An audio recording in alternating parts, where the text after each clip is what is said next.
জানুয়ারি 2026। আজ থেকে 163 বছর পিছিয়ে গেলে এইরকমই এক পৌষের সকালে, সেদিন ছিল পৌষ সংক্রান্তি, বাংলায় 1269 সাল, কলকাতার সিমলাপল্লীতে বিশ্বনাথ দত্ত এবং ভুবনেশ্বরী দেবীর কুল আলো করে যে শিশু জন্মগ্রহণ করেছিলেন, কালক্রমে তিনি হয়ে উঠেছিলেন বীর সন্ন্যাসী বিবেকানন্দ। আমি একেবারে তার জন্মলগ্ন থেকে শুরু করলাম, খুব বিস্তৃত পরিসরে না হলেও একটু একটু করে ছুঁয়ে যাব তার শৈশব, বাল্যকাল এবং যৌবন। একটা অদ্ভুত বিষয় যে বার্ধক্য তিনি আসতে দেননি, বয়সের ভারে লজ্জ হননি, এবং তিনি বলেওছিলেন নিজের থেকে, আমি 40 পেরোব না। সে প্রসঙ্গে পরে আসব। সামনে যারা অনেকক্ষণ থেকে আমাদের আজকের এই অনুষ্ঠানের আয়োজন, যে প্রতিষ্ঠানের হাত ধরে আমি চমৎকৃত সেই প্রতিষ্ঠানের জন্মসালটাও দেখে 1963 স্বামীজির জন্ম বৎসরের ঠিক 100 বছর পরে, অর্থাৎ স্বামীজি আজ সশরীরে বেঁচে থাকলে তাঁর বয়স হতো 163। আর আমাদের এই প্রতিষ্ঠান তাঁর জন্মের 100 বৎসর পরে প্রতিষ্ঠিত হয়েছে। 63 বৎসর ধরে কিন্তু তাঁর যে বাণী, উপদেশ, তাঁর যে নির্দেশিত পথ, সেই মত, সেই পথ অনুসরণ করে চলার চেষ্টা করেছে। এটাও কিন্তু কম কথা নয়। এবং এই প্রসঙ্গে আমি যেটা বলতে চাইব, যেটা বললাম যে তিনি যদি সশরীরে বেঁচে থাকতেন তাহলে আজকে তাঁর বয়স হতো 163। তাতে কি হতো? কিছুই হতো না, যদি না তাঁর কথা মতো ওই যে উনি বলেছিলেন আমি 40 পেরোবো না, কিন্তু সেই 40 পেরোনোর আগে তিনি যে কর্মকাণ্ড করে গিয়েছেন, একক ব্যক্তি সত্তা হয়েও সমগ্র বিশ্বকে, জগৎকে নাড়িয়ে দিয়েছিলেন আপন বিদ্যা, বুদ্ধি, গুরু কৃপা এবং আশীর্বাদ বলে প্রাপ্ত সাহস, সততা, শক্তির বলে, যে কারণে আমেরিকার মতো দেশে আহূত বিশ্ব ধর্ম সম্মেলনে তিনি সোচ্চার কণ্ঠে নিজ দেশ, নিজ জাতি, নিজ ধর্ম, সকল কিছুকে একেবারে এমন ভাবে গরিমান্বিত করেছিলেন, এমন উচ্চতায় নিয়ে গিয়েছিলেন, সমগ্র জগৎ মুগ্ধ হয়ে গিয়েছিল। আমেরিকা যখন এই বিশ্ব ধর্ম সম্মেলন আহ্বান করেছিল, আমরা সকলেই জানি আমাদের দেশ কিন্তু তখন পরাধীন। হিন্দু ধর্ম কি, হিন্দু জাতি কি, বা হিন্দু বলে আদৌ কিছু আছে কিনা এটাও তাদের কাছে অজ্ঞাত। যে কারণে বিশ্বের অন্যান্য ধর্মের যারা তথাকথিত ধর্মগুরু বা ধর্মবেত্তা তাদেরকে আমন্ত্রণ জানানো হলেও হিন্দু ধর্মের কারোকে কোন প্রতিনিধিকে আমন্ত্রণ কিন্তু জানানো হয়নি। সেখানে ব্রাহ্ম ধর্ম থেকে প্রতাপচন্দ্র মজুমদারও আমন্ত্রিত ছিলেন। এবার সভায় স্বামীজি পৌঁছলেন এবং আমেরিকা পৌঁছে কি দুর্দশার মধ্যে তাকে পড়তে হয়েছিল এবং তার ওই ধর্মসভায় যাওয়া। এবং আমরা পরিভাষায় একটা কথা বলি, ভিসি ভিনি ভিনি, যার বাংলা অর্থ তিনি এলেন, দেখলেন এবং জয় করলেন। এটা কিন্তু এত সহজে হয়নি। আমি পরবর্তী সময়ে আসছে সেই প্রসঙ্গে।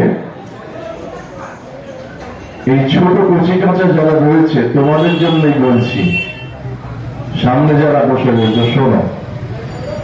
তোমাদের মতো যখন স্বামীজি ছোট ছিলেন তখন থেকেই তিনি কেমন ছিলেন? তোমরা তো শুধু কথা বলছো, উনি বারণ করছেন, শুনছো না, তাই তো? এটা খুব স্বাভাবিক ঘটনা। স্বামীজিও যখন ছোট ছিলেন তোমাদের মতো কচি কাঁচা বন্ধু বান্ধবদের নিয়ে নানা রকম খেলাধুলো করতে, সেই কারণে ওই চাপাগাছ যাদের সেই বাড়ির কর্তা ব্যক্তি ভয় দেখালেন। কি বললেন? ওই গাছে ব্রহ্মদৈত্য আছে, মানে আমরা যাকে ভালো কথায় বলি ব্রহ্মদৈত্য। ব্রহ্মদৈত্য কি করে? যারা দুষ্টুমি করে, বদমাইশি করে, তাদের ঘাড় মুটকে দেয়। তো এইরকম ভয় দেখালেন। ভয় দেখাতে তখন কিন্তু উনি বিবেকানন্দ হননি। আসল নাম কি আমরা জানি? বিবেকানন্দের আসল নাম কি? বেশ, খুব ভালো, নরেন্দ্রনাথ দত্ত। কেমন?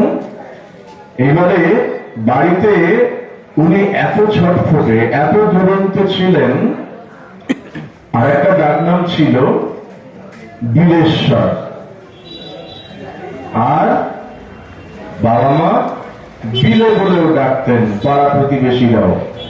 তো সেই ছোট্ট বিলে বন্ধু বান্ধবদের নিয়ে ওই রকম চাপা গাছে চড়তে যেতে যেই ওই প্রতিবেশী ভদ্রলোক বলেছেন, এবারে যে চাপা গাছে উঠবি ওই ব্রহ্মদত্তে তার ঘাড় মটকে দেবে।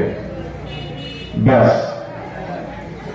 বিলের বাকি বন্ধুরা কেউ আর চাপা গাছে ওঠার সাহস দেখালো না। কিন্তু ছোট্ট বিলে চাপা গাছে চড়লেন। সবাই বারণ করছে, বিলে উঠিস না বন্ধুরা, ব্রহ্মদত্তি আছে, ঘাড় মটকে দেবে। কিন্তু উনি উঠলেন এবং সেই চাপা গাছে দোল খেয়ে তারপরে নেমে এসে বললেন, কোথায় তোদের ব্রহ্মদত্তি? দেখ আমার কিছু করতে পারলো। ছোটবেলার ঘটনা। আর একটা ঘটনা বলি। আমরা এখন ফুটবল, ক্রিকেট এইসব খেলি, তো উনিও খেলতেন ফুটবল। ক্রিকেটের তখন অতটা রমরমা হয়নি, কিন্তু আর একটা খেলা স্বামীজি খেলতেন।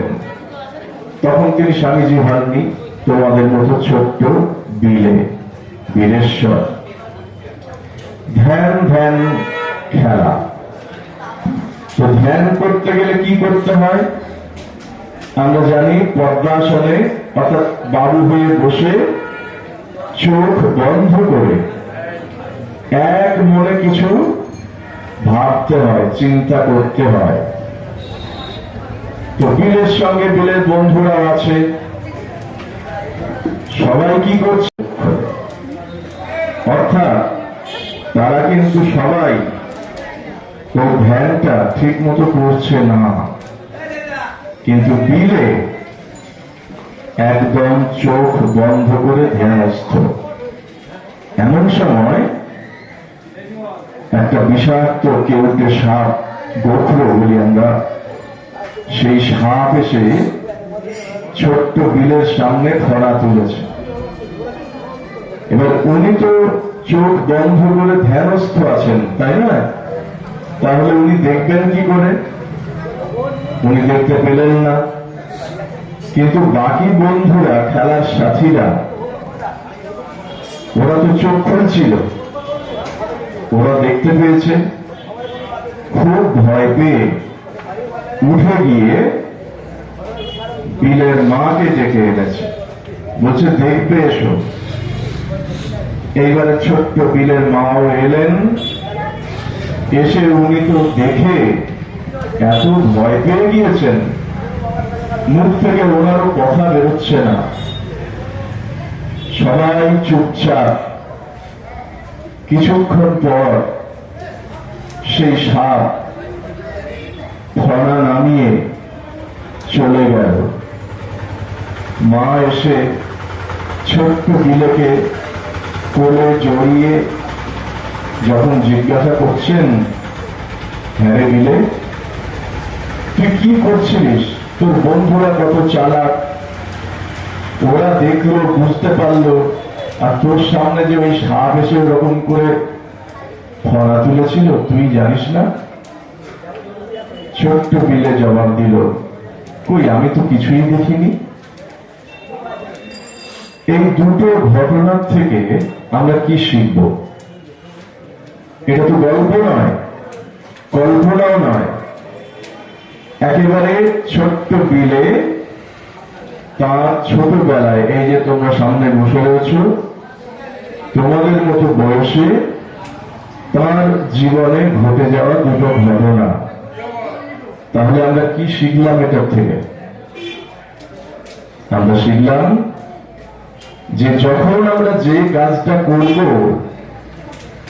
সম্পূর্ণ মনোযোগ যেন থাকে, সততা থাকে, একাগ্রতা থাকে, এবং ওই চাপা গাছে চলার বিষয়েও। তার মাঝখান থেকে আমরা কি শিখলাম? পরবর্তীকালে যেটা উনি বলছেন যে পরখ না করে বিশ্বাস করবি না। অর্থাৎ ওই পাশের বাড়ির প্রতিবেশী বললেন যে ব্রহ্মদত্তি আছে, ঘাড় মটকে দেবে, বাকি বন্ধুরা শুনলেও উনি শোনেননি।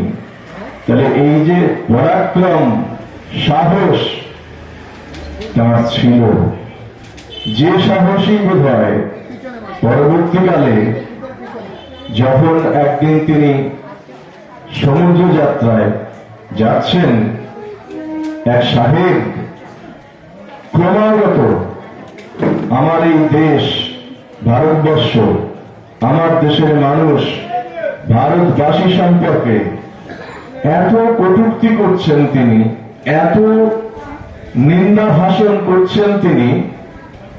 স্বামীজি কিন্তু বারণ করেছেন তাকে একবার, দ্বিতীয়বার উনি বললেন যে আপনি আমার দেশ, আমার জাতি, আমার দেশবাসী সম্পর্কে এইরকম মন্তব্য করবেন না। তথাপিও সেই ব্যক্তিটি নিরস্ত হলেন না।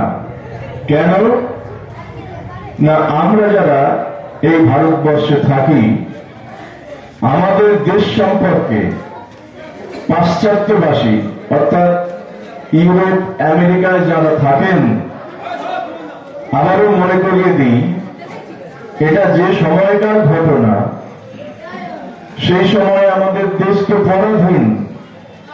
তো একটা পরাধীন জাতি, পরাধীন দেশ সম্পর্কে তাদের ধারণা ছিল অত্যন্ত নিম্নমানের, যে এই দেশের মানুষ তাদের জ্ঞান বুদ্ধি আবার কি, যে কারণে তারা অত্যন্ত হীন চোখে দেখতেন বলেই সেই মানসিকতাটাই তাদের মাঝখান থেকে প্রকাশিত হচ্ছিল।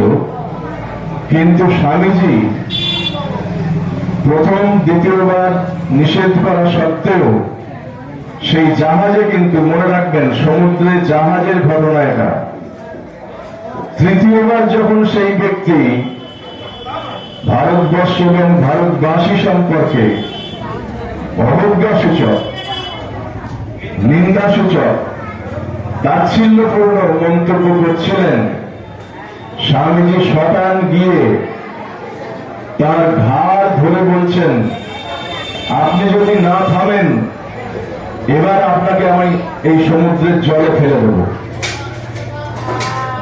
ভাবুন,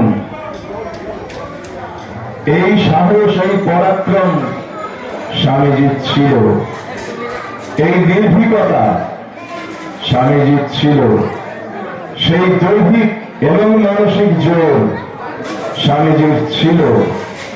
ছোটবেলার থেকে নানা রকম খেলাধুলার সাথে শর্ট ফাইটিং, তরোয়াল চালানো, কুস্তি, ওই সিমলাপল্লীর ওখানে আখড়ায় তিনি অভ্যাস করেছিলেন, যে কারণে মানসিক বল এবং শারীরিক সক্ষমতা দুটোই তার করতলগত ছিল।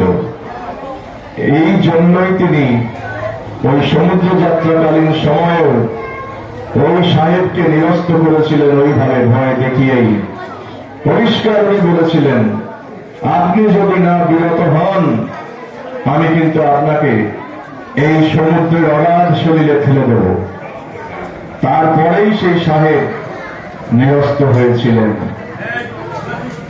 চলে আসি আবারও তার একেবারে ছোটবেলার ঘটনার থেকে আরেকটু পরে, যখন কিশোর বয়স, পড়াশোনা করছেন।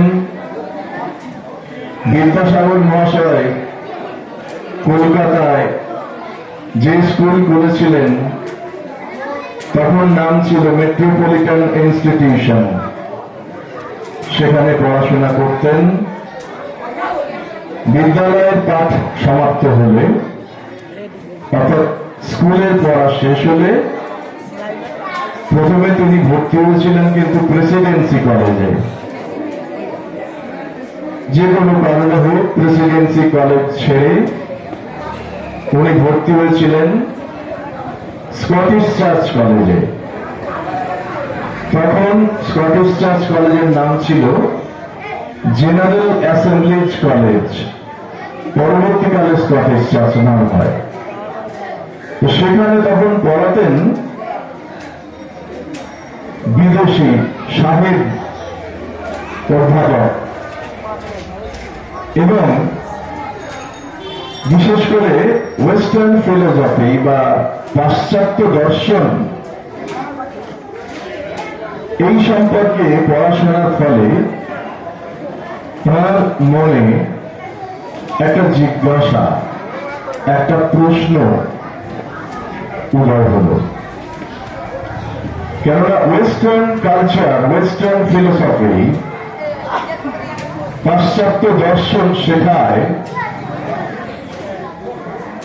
অধিকাংশ পরিমাণেই নিরীশ্বরবাদ। অন্যদিকে আমাদের যে প্রাচ্য দর্শন, ভারতীয় সভ্যতা সংস্কৃতি, বেদ পুরাণ, আমাদের যে গীতা ভাগবত, সেটা আমাদের শেখায় আস্তিক্যবাদ বা ঈশ্বরে বিশ্বাস। এ দুয়ের দ্বন্দ্বে স্বামীজি তখন একটা দোলাচলের মধ্যে। তো স্কুলের ঘটনাও একটু বলি, শোনো তোমরা যারা স্কুলে পড়াশোনা করছো।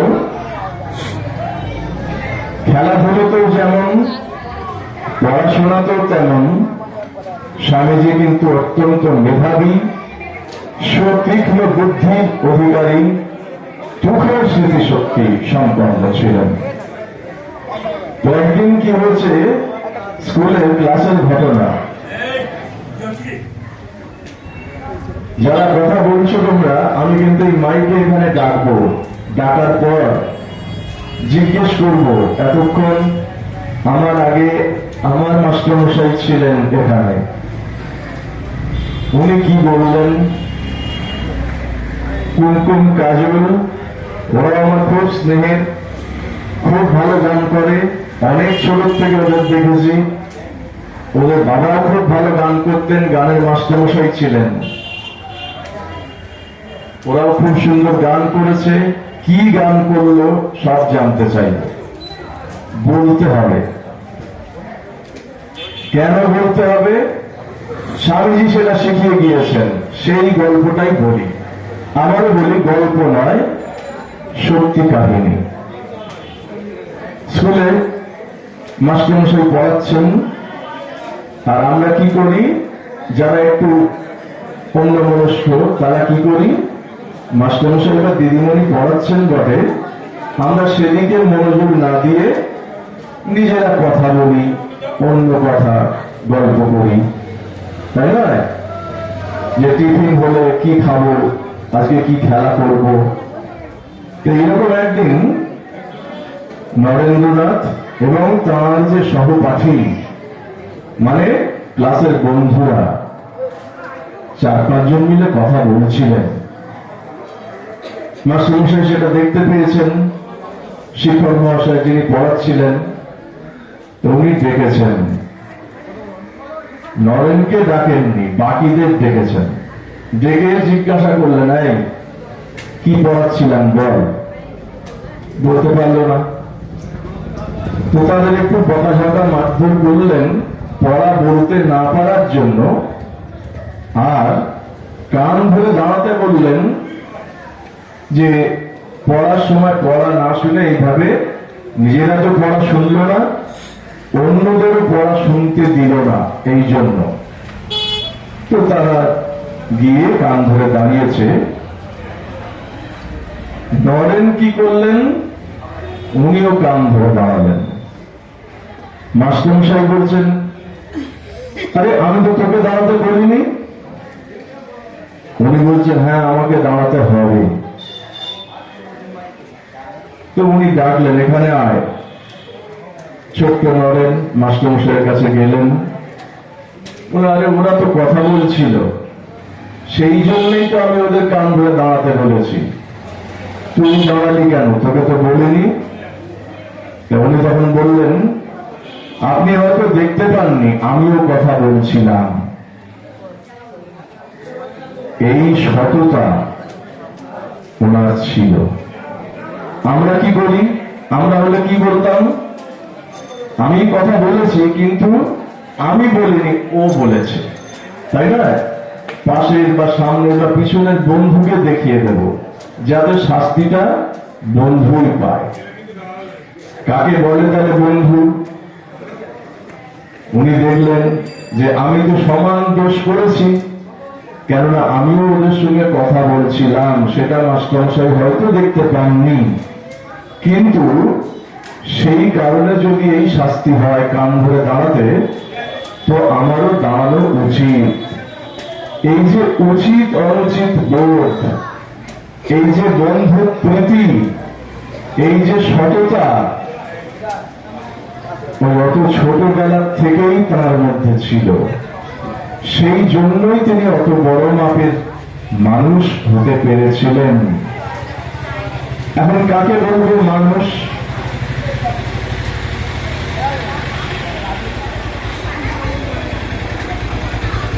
আমরা জানি তার গুরুদেব কে ছিলেন, স্বামীজির গুরুদেব কে ছিলেন? রামকৃষ্ণ পরমহংসদেব। তো এই রামকৃষ্ণ পরমহংসদেব এবং তস্য পত্নী মা শারদা, তাদেরকে তিনি আপন পিতামাতার মতো শ্রদ্ধা করতেন, বিশ্বাস করতেন। তো তার গুরুদেব স্বয়ং রামকৃষ্ণদেব শিখিয়ে দিয়েছিলেন মানুষ কাকে বলবো। দুটো শব্দ তিনি বলেছিলেন, মান আর হুঁশ। মান অর্থাৎ ইংরেজিতে বললে সবাই একটু বুঝতে সুবিধা হবে বোধ হয়, standard. Which standard you belong to, তুমি কোন মানদণ্ডে বিরাজ করছো? কোন মানদণ্ডে? না, তুমি বলছো যে আমি শ্রেষ্ঠ। পৃথিবীতে এত জীব, এত প্রাণী, পশু পক্ষী, তার মধ্যে তুমি নিজেকে বলছো শ্রেষ্ঠ। তাহলে সেই শ্রেষ্ঠত্বের কথা মনে রেখে সেই মানটা বজায় রাখতে হবে। এই হুঁশ, পরিভাষায় যদি বলি, সেই সেন্স যদি থাকে তবেই মানুষ।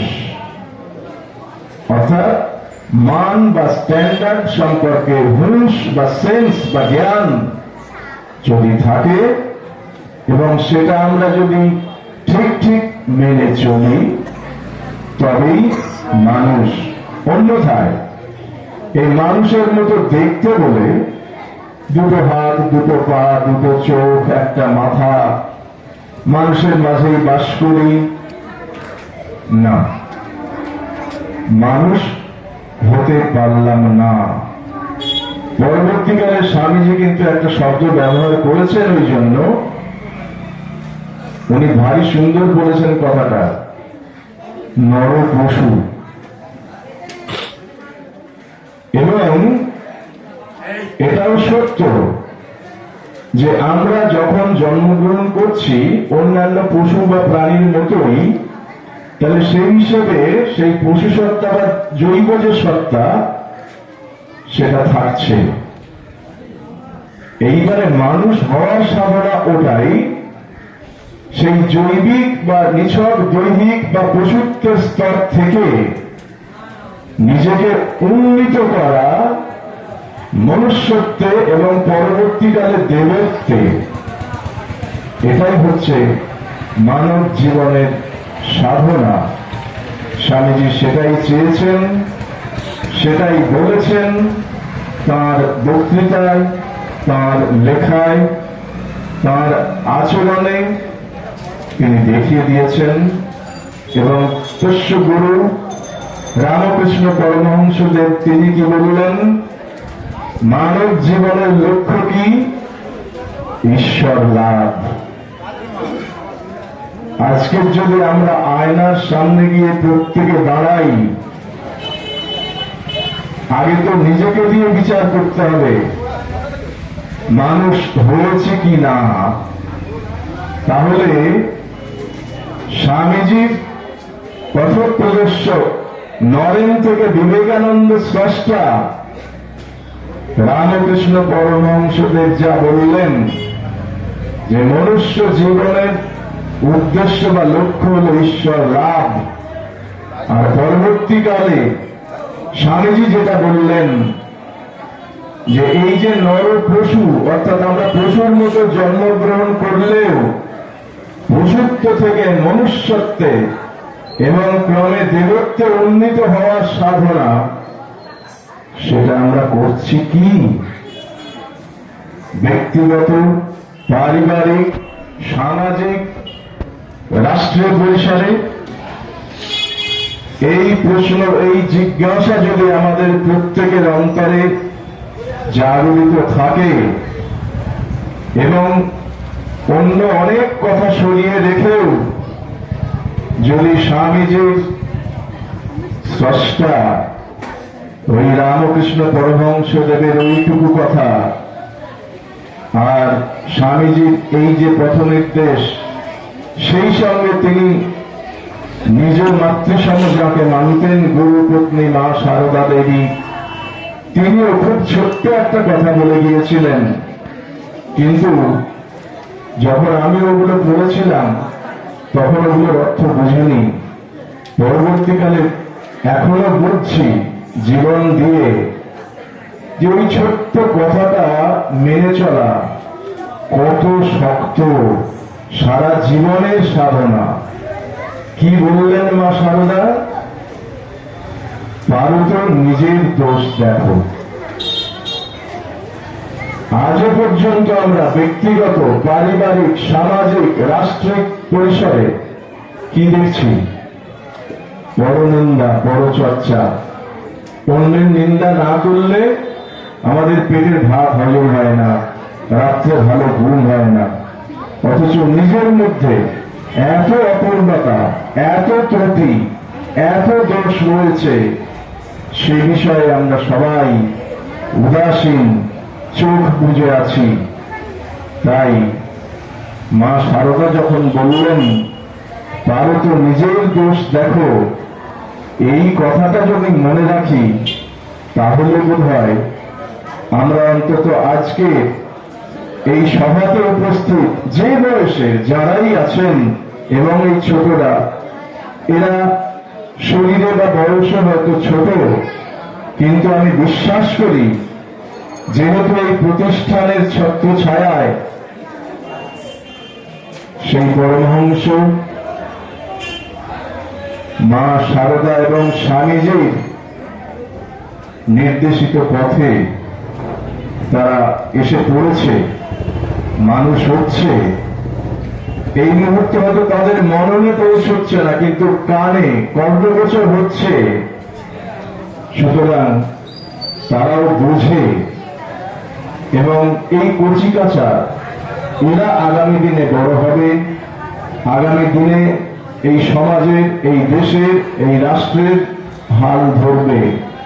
তাই আমি এইটুকুই প্রার্থনা করব স্বামীজির কাছে, তিনি যেন আশীর্বাদ করেন আমরা যারা সমবেত হয়েছি এখানে সশরীরে, শুধু তাদেরকে নয়, বিজ্ঞানের আশীর্বাদ স্বরূপ এই শব্দযন্ত্রের দৌলতে ঘরে বসেও যারা শুনছেন, এই শব্দ যাদের কর্ণগোচর হচ্ছে, তাদের সকলে অনাহত, রবাহত, আমন্ত্রিত, বিনা আমন্ত্রণে উপস্থিত সকলকে, সমগ্র বিশ্ববাসীকে স্বামীজি আশীর্বাদ করুন যেন আমরা পশুত্বের স্তর অতিক্রম করে মনুষ্যত্ব অর্জন করতে পারি এবং ক্রমশ দেবত্বের দিকে অগ্রসর হতে পারি। যে কথা বলছিলাম আবার ফিরে আসি সেখানে। ছাত্র অবস্থায় তার মনে এই যে জিজ্ঞাসার উদয় হলো, ঈশ্বর আছেন কি নেই, এই প্রশ্ন তাকে তাড়িয়ে বেড়াতে লাগলো। এবং তোমরা যারা এখনো লেখাপড়ার মধ্যে আছো, স্কুল, কলেজ, বিশ্ববিদ্যালয়ে যাচ্ছ, পড়াশোনা করছো, তোমাদের সকলকে একটাই কথা বলবো,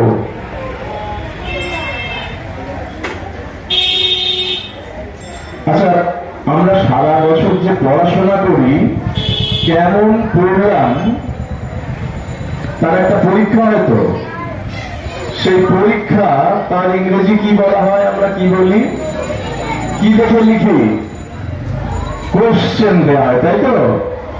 তো কোয়েশ্চেন কথাটা এলো কোথা থেকে? Quest, QUEST, Quest. কোয়েস্ট মানে কি?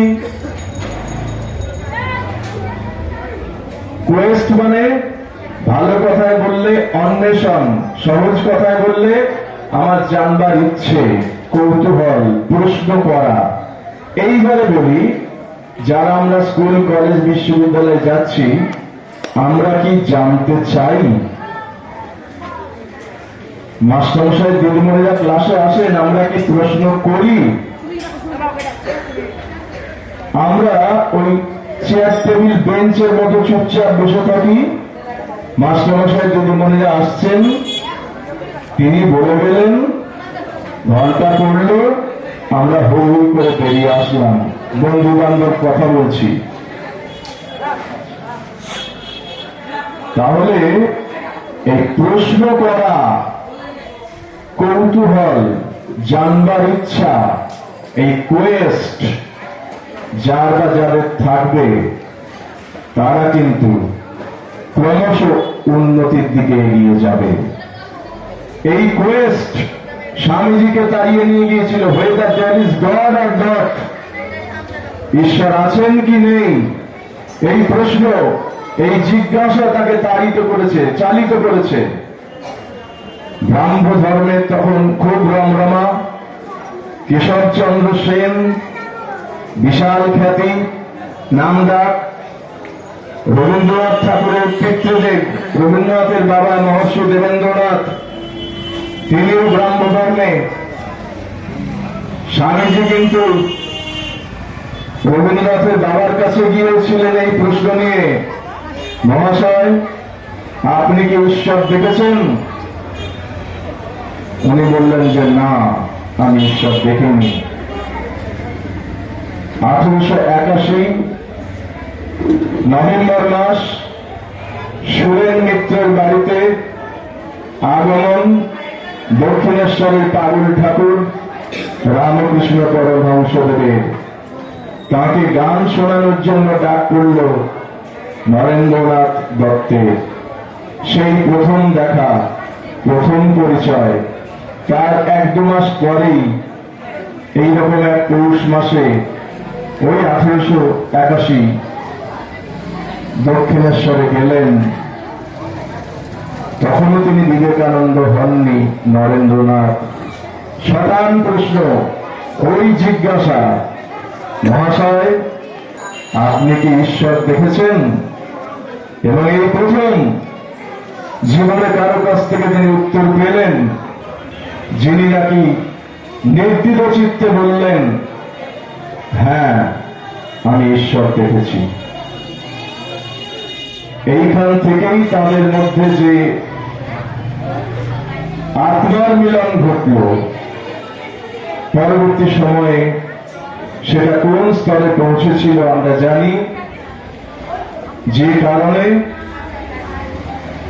রামকৃষ্ণদেবের আশীর্বাদ প্রাপ্ত হয়ে তিনি হয়েছিলেন বিবেকানন্দ, এবং সমাধিস্থ অবস্থায় যে কিরকম অনুভব করা যায় সেটা যখন তিনি স্বাদ পেলেন, আত্মমুক্তি চেয়েছিলেন, সেখানেও কিন্তু গুরুদেব তাকে তিরস্কার করলেন এবং বললেন যে তুই এত স্বার্থপর, নিজের মুক্তি চাস? আমি তো ভেবেছিলাম তুই বটবৃক্ষ হবি, অন্য অনেকের আশ্রয় দিবি, অন্য অনেককে তুই সহায়তা দিবি। এবং বলে উনিই বলেছিলেন যে তোর এই যে সমাধিস্তরে পৌঁছানো এই পথ আমি এখন বন্ধ রাখলাম, তোকে অনেক কাজ করতে হবে। পরবর্তীকালে একটা লাইনও তিনি লিখে দিয়েছিলেন, নরেন লোক শিক্ষা দেবে।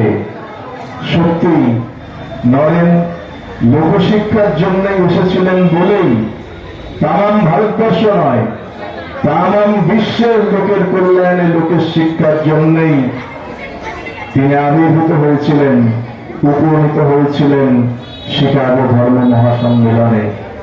এই কথা বলে আবারও আমরা যারা এখানে সশরীরে উপস্থিত, তাদের যারা শুনছেন তাদের, এবং সেই ধর্মসভায় দাঁড়িয়েও তিনি যে প্রার্থনা করে গিয়েছিলেন বিশ্ব মানবের কল্যাণ, মুক্তি এবং প্রকৃত মানুষ হয়ে ওঠার যে পথ তিনি নির্দেশ করে গিয়েছিলেন,